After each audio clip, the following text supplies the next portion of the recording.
Thiruvananthapuram medical കോളേജിലെ ICUവിൽ യുവതിയെ കടന്നുപിടിച്ച ജീവനക്കാരൻ അറസ്റ്റിലായി. ഓർത്തോപീഡിക്സ് വിഭാഗം ജീവനക്കാരൻ ദിൽകുമാറാണ് അറസ്റ്റിലായത്.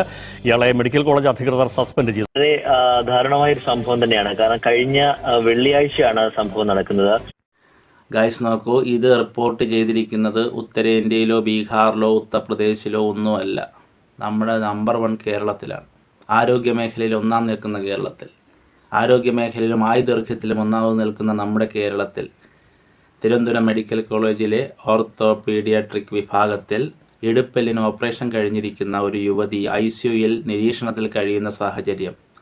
ദിൽകുമാർ എന്ന് പറയുന്ന നമ്മുടെ തിരുവനന്തപുരം മെഡിക്കൽ കോളേജിലെ ജീവനക്കാരൻ ലൈംഗിക ആസക്തിയോടുകൂടി ഓപ്പറേഷൻ കഴിഞ്ഞ യുവതിയെ കയറി പിടിക്കാൻ ശ്രമം നടത്തുന്നു.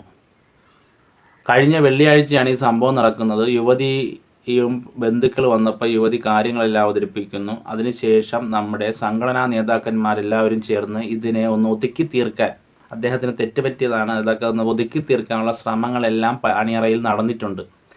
അവരിതിൻ്റെ ബന്ധുക്കളോ മറ്റു പ്രവർത്തകരോ ഇതൊന്നും അംഗീകരിക്കാതെ അതിനുള്ള ധൈര്യം കാണിച്ചതുകൊണ്ട് ഈ സംഭവം പുറം ലോകം അറിഞ്ഞു. ഇല്ലെങ്കിൽ ഇത് അറിയത്തില്ല.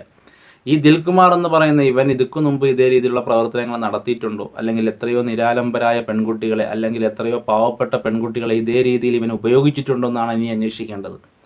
അപ്പോൾ നമ്മളുടെ ഈ തിരുവനന്തപുരം മെഡിക്കൽ കോളേജിൽ ഹിറ്റ്ലറിൻ്റെ കോൺസെൻട്രേഷൻ ക്യാമ്പിനെ അനുസ്മരിക്കും വിധം, അല്ലെങ്കിൽ അതിനോട് പോലും താരതമ്യം ചെയ്യാൻ പറ്റാത്ത രീതിയിലുള്ള പ്രവർത്തനമാണ് നമ്മുടെ തിരുവനന്തപുരം മെഡിക്കൽ കോളേജിൽ നിന്ന് റിപ്പോർട്ട് ചെയ്യുന്നത്.